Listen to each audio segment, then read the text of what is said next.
Bonjour et bienvenue dans cette vidéo qui va traiter de la symétrie. Alors ici on a un triangle et un point, donc on va faire la symétrie du triangle par rapport à un point, et il s'agit donc de la symétrie centrale.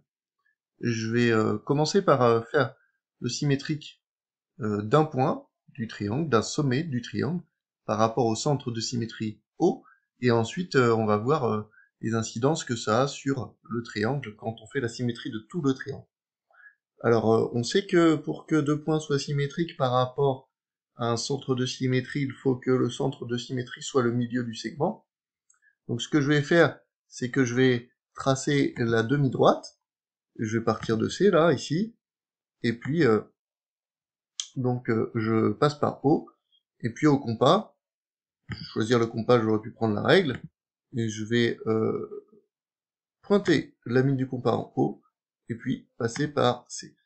Et donc de l'autre côté, ici, à l'intersection du cercle ici et de la demi-droite ici, je vais donc avoir l'image de C que je vais appeler C'. Je pourrais faire la même chose pour les autres. Alors là, D, je vais l'effacer, non, c'est C qui me propose. Donc, hop, le point D. Hop, voilà. Donc je pourrais faire la même chose pour les autres. Ça se passe exactement de la même façon, on trace toujours la demi-droite, et puis on prend la même distance de chaque côté. Je peux vous afficher la distance pour vous en persuader. Ce que je vais faire, regardez, donc OC' 3,79 et OC 3,79. Voilà. Alors, ce qui est intéressant aussi de voir, c'est de faire la symétrie, alors pas symétrie centrale, c'est une autre vidéo, et symétrie axiale. C'est pas symétrie axiale, mais symétrie centrale. Donc je vais faire la symétrie de ce triangle par rapport au point O.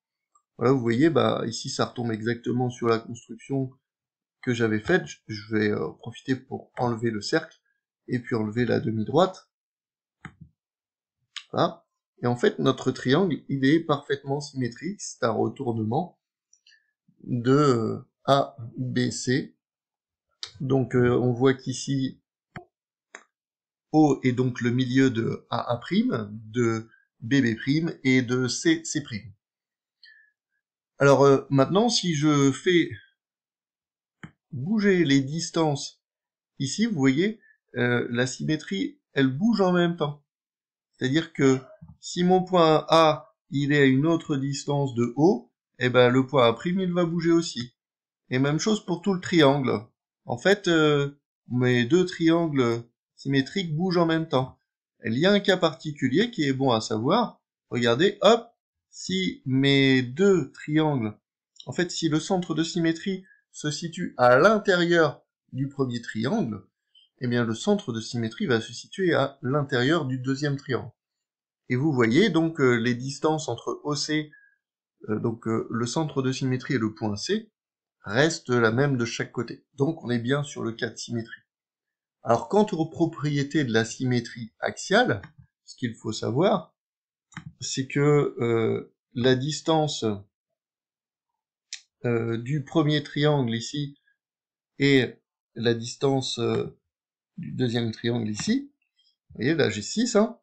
Donc dans le triangle original, si le côté il fait 6, alors le côté que j'ai transformé il fait 6 aussi. Ça veut dire qu'un segment et son symétrique ont la même longueur. Il y a conservation des longueurs. Ici, j'avais un angle qui est à 41 degrés. Mais ce qui serait bien, ce serait de voir que le deuxième angle, il fait 41 degrés. Donc là, c'est l'angle BAC. Donc, je vais prendre l'angle... Ah, je l'ai pris dans le mauvais sens. Donc, je vais recommencer. Voilà, pour afficher qu'il fait bien 41 degrés. Hein. Je vais le mettre en évidence ici 41 degrés et ici 41 degrés. Et puis troisième chose, hein, comme pour la symétrie axiale, si je veux mesurer l'aire des deux triangles, cette aire-là, elle fait 23,55, et puis la deuxième, ici, elle fait 23,55. Je n'ai que des aires de 23,55. que je l'ai affiché plusieurs fois, mais bon. Voilà, vous avez tout compris sur la symétrie centrale, du moins je l'espère. Bon travail à vous, au revoir.